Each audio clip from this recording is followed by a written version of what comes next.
I got some new games. Oh, what a glorious day. Oh, getting new games. The kid show you can wait.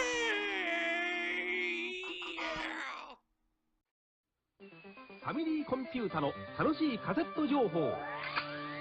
シングルス、ダブルスの本格テニスをコンピュータと技比べ。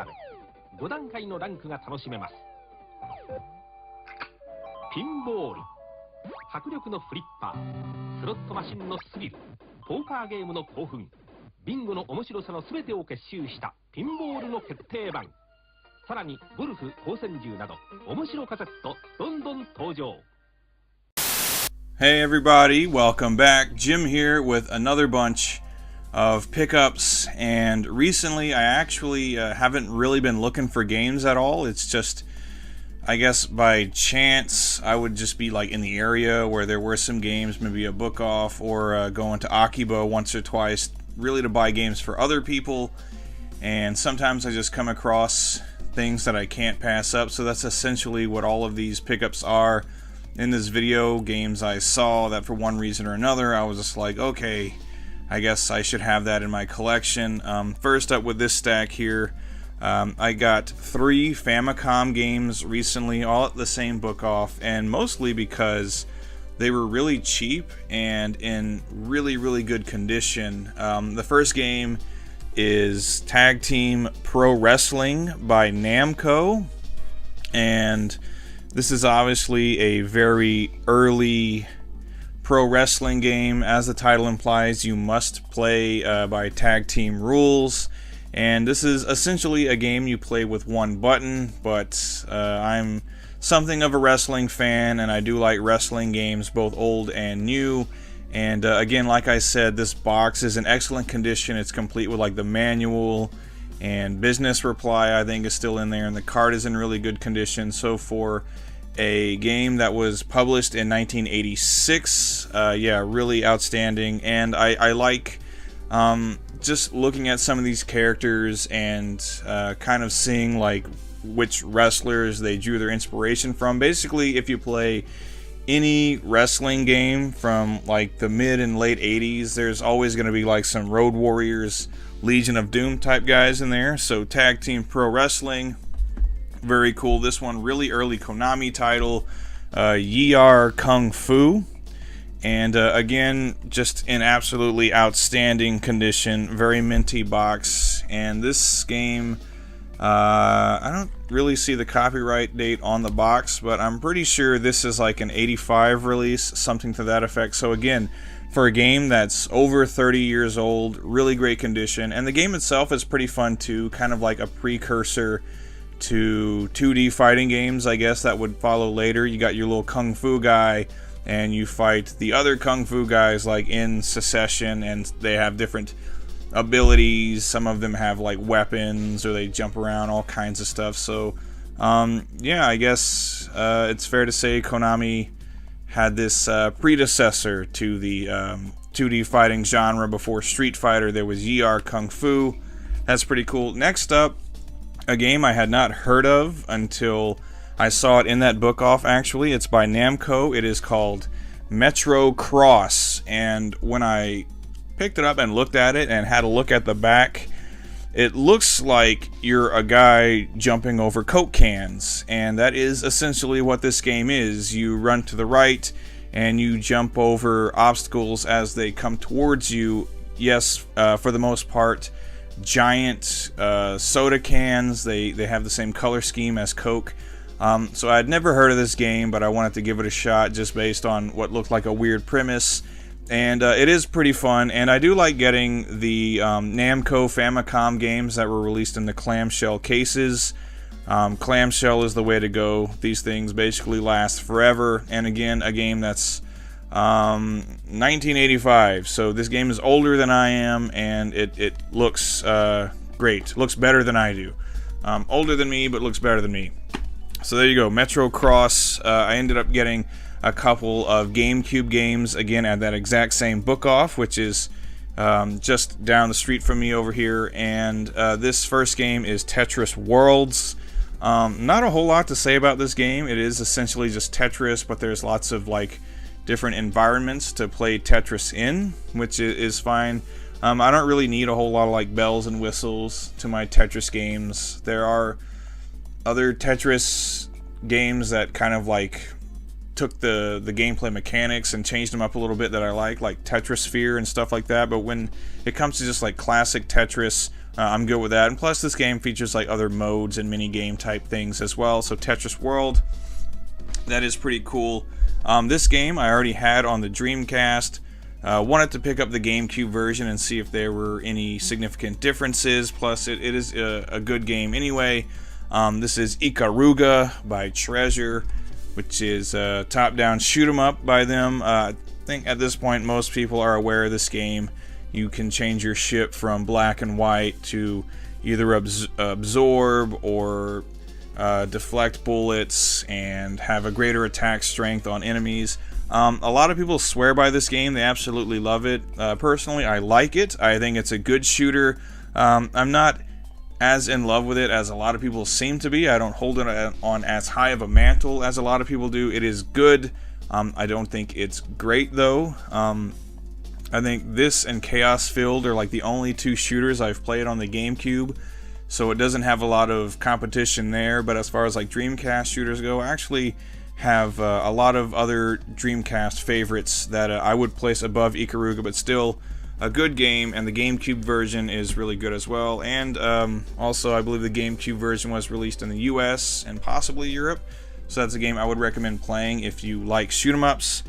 Next up, I have a nice little stack of Xbox 360 games, and I guess it's fair to say that this is kind of like a weird mix of genres that I picked up here. This first game is called Dream Club Zero.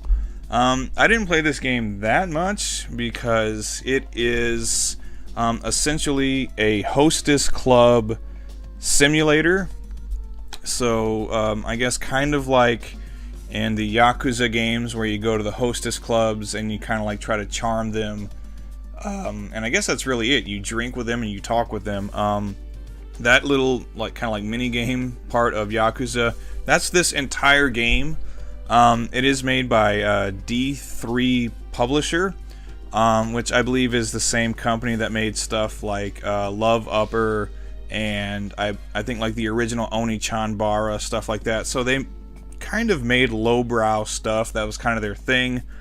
And essentially this game is like a dating sim, except with the setting of a hostess club. Anyone who's heard me talk about dating sims before knows I don't really like them. But I picked this up kind of just for the novelty. There is some entertaining stuff in it. You can, I guess, coax your hostess into like eating bananas and getting drunk and all kinds of interesting gameplay mechanics like that. We'll put it that way. So Dream Club Zero, that was a pickup just for fun and because it was like 200 yen. Excuse me. Next up, Zone of the Enders HD edition. This includes both the original Zone of the Enders and the second one, which I don't recall what the English title is in Japan. It's called Anubis Zone of the Enders. I do like both of these games. I believe they're about to get re-released again, or at least the first one is. These are fun, really kind of high-speed, action-packed games. I know the first one is a Kojima game. I'm guessing the second one is too. You can kind of tell that they are by the mech designs and things like that. Also, really cool anime cutscenes, cool story, all that kind of stuff. So, the Zone of the Enders HD collection, that's very cool. Next up, this is a game by From Software. It's called Ninja Blade. I had honestly never heard of this game before, but when I was looking at it and looking at the back, I was hoping it was going to be like maybe a little bit more of like a stealthy ninja action game. Not so. This game is really over the top, hyper action, dry throat game. No, this game it has a lot in common with pretty much like any other action title that was coming out around this time, like all of like the Devil May Cries and God of Wars and stuff like that. You have a whole bunch of different weapons to choose from. You battle all kinds of different demons and monsters and other ninjas, stuff like that. All quick time events, obviously you have to have quick time events, and just lots of really like just outrageous action set pieces. So Ninja Blade, kind of dumb, over the top action game, but still very fun. Again, From Software, they at least make quality titles, so I actually have been enjoying this, even though usually this isn't like my type of action game I get into, but Ninja Blade is pretty cool. Next up, I can never get enough of shoot 'em ups on the Xbox 360, so I went ahead and picked up Dodonpachi Daifukatsu 1.5 or version 1.5. I don't know really what the major differences are between this and the original Daifukatsu. I will say though that regardless, it's Dodonpachi. It's awesome. As you can see behind me here, I have a whole bunch of Xbox 360 shooters, and anytime I come across one that I don't already have, even if it's just like another version of Dodonpachi or something like that, chances are I'm going to pick it up, just because I do really enjoy collecting shooters for the Xbox 360. There are a lot more really outstanding shoot 'em ups for that system than some people might think. So Dodonpachi Daifukatsu version 1.5, really excellent shoot 'em up. And finally on the 360, I went ahead and grabbed a copy of King of Fighters 13. I still have not played, well, that's not entirely true. I've played 14 a little bit in the arcades. I've never played the console version though, but I will say I didn't really care for 12 so much. It just felt like the gameplay was off, but 13, they really kind of knocked it out of the park with this one. The gameplay is really tight. It's a lot of fun. The graphics are great. I really like the kind of like hand-drawn look they had for this one and for 12 as well. So the graphics are outstanding, and just all around a fun game, plenty of gameplay modes and plenty of characters that I really like. So King of Fighters 13, really excellent game. If you haven't played this one yet, I would recommend going back and playing it. Maybe skip 12, definitely play 13, and 14 is really good too. But there you go, those are some games for the 360, and that's it for this, I don't know, quadrant of games, this stack of games, Famicom, GameCube, Xbox 360. Dreamcast テレビ CM。 懸賞って当たらないもんですね。そんなあなたにハンカチ落としキャンペーン。ドリームキャストを電話線につなぐだけで1分に1人当たりのメールが届くんです。本当？しかも商品は便利な消しゴムからヤングに人気のハワイまナウイ。でもハンカチ落としってハンカチに気づかないと？で。そうです。これも12時間以内に気がつかないと商品がおじゃん。スリルあるわ。ハンカチ落としキャンペーン。Alright, and here we have a nice little stack of games in jewel cases. I was able to pick up some PC Engine, Sega Saturn, and one Dreamcast game that I had been wanting for a very long time. First though, right off the top, you may have seen recently I did a video on the demo of Henshin Engine, and here is in fact the Henshin Engine demo. I was lucky enough to meet Sarumaru, who is the creator of Henshin Engine, and we hung out for a little bit in the city, and he gave me this demo version of the game. It's very cool, essentially a straightforward action platformer, and there are also some shooting stages thrown in for good measure. It's fun, it's controlling pretty well at this point, hit detection, all of that, it's pretty good. It's a demo version of the game, but already I can see that the final product should be pretty awesome. The graphics are excellent and the soundtrack is amazing. So yes, I'm definitely looking forward to the final version of Henshin Engine. Next up, basically picked this game up because it was really cheap, and anytime I come across a cheap PC Engine game, I have to pick it up, even though I'd never heard of it. This is Mystic Formula. It is a top-down shoot-'em-up game in the same vein as other stuff like Commando and Ikari Warriors, things like that, but it has kind of like a sci-fi fantasy motif to it.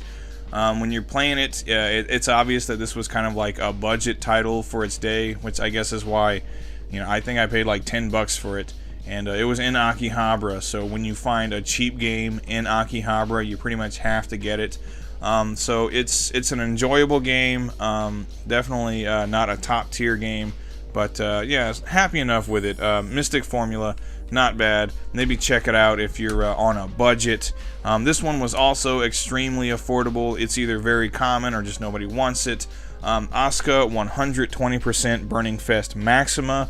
I picked it up because, well, A, it was cheap, and also I've played a bunch of other games in this series, and I like them a lot. I've played them on PlayStation and Sega Saturn. I was kind of curious about how they'd play on a PC engine. Definitely not as good as those other consoles, obviously, but for a 2D fighter on the PC engine, it's not bad. The graphics are good. The soundtrack is pretty good too, and it's fairly fun. Again, if you're like on a budget and you want to pick up some PC engine games, this one might be worth looking into. Asuka 120%.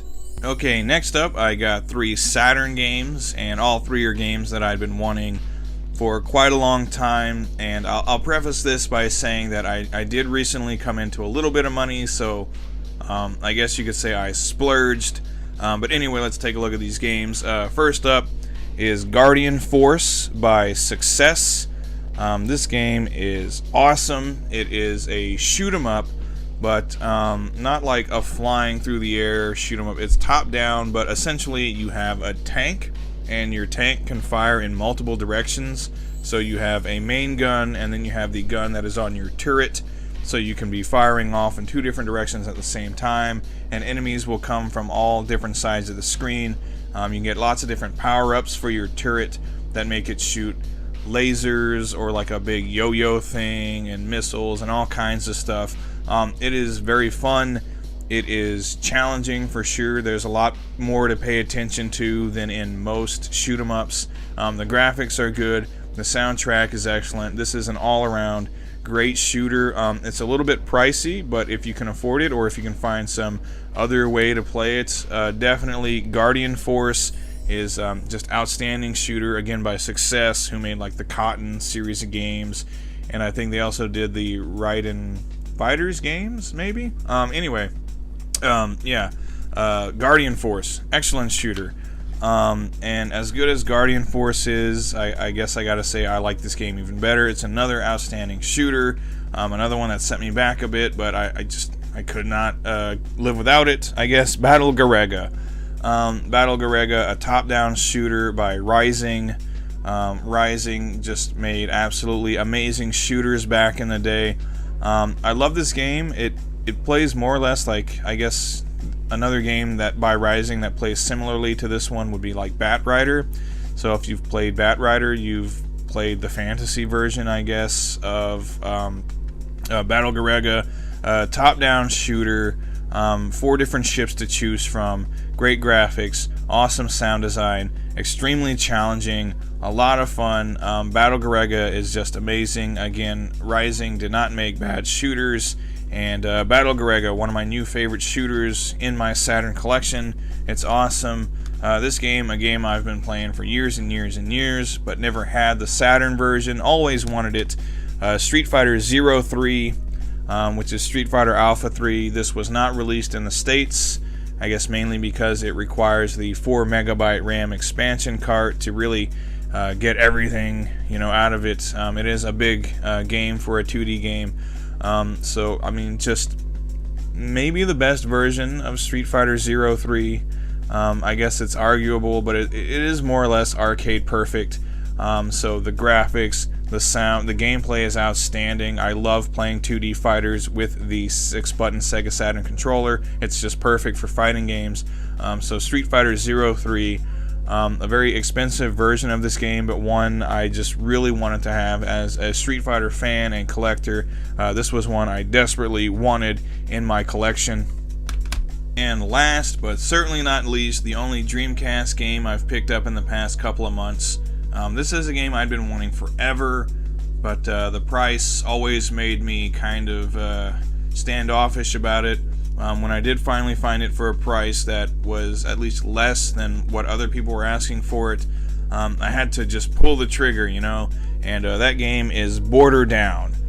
And it's a shame that a lot of people, like, all they know about this game is that it's, like, expensive. I guess it's, like, maybe the most expensive shooter on the Dreamcast. This is an amazing game. It's made by G-Rev, who I absolutely love. They also made Under Defeat, which is another favorite of mine. This is a side-scrolling shooter, very challenging. Basically the border down system is you can start on the easiest difficulty, and if you die, it bumps you up to the next level, and then it bumps you up to the next level again. So every time you die, the game gets harder. So you can only die 3 times. You have no continues. Unless you're like playing the practice mode, then you can skip back and forth between stages. But if you're playing the arcade mode, this is a brutally difficult game, but it is very fun. Extremely well made shooter. The graphics are awesome. The soundtrack is great. I just like this game a lot. I like that essentially there are no power-ups really. Well, I guess there are some power-ups to collect, but essentially the more stuff you destroy, the stronger your ship becomes, and instead of having a super bomb, you have a super laser, and the more you use the laser, the more it drains your energy, and so your shot becomes less powerful the more you use it. So you use it sparingly against bosses, and you can lock your laser up with the boss's lasers and do like a beam struggle. And it's, I don't know, there's just a lot going on in this game. For a game that really controls and plays so simply, there's a lot to consider while you're playing it. So Border Down, it is excellent, one of my new favorite Dreamcast shooters. I like it a lot, very happy with that purchase. If you ever get the chance some kind of way, I would highly recommend giving this game a try. It's awesome. Oh, and there you go. Those are all the pickups I made recently. You gotta excuse the, I have a humidifier, but it's broken. Don't ask. Anyway, that's it. Not a ton of games.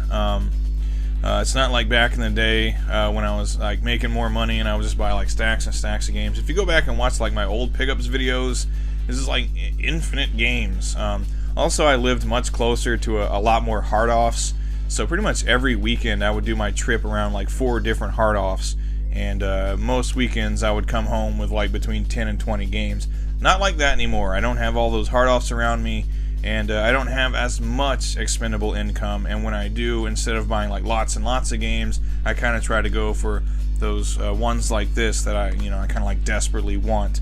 Anyway, everybody, thanks for watching. If you saw any games in this pickups video that kind of caught your eye, maybe you'd like to, me to elaborate on them a little more, maybe you'd like to see a full review of some of these, let me know down in the comments, and I will fit them in to the schedule there as best as I can. Anyway, again, everybody, thanks for watching.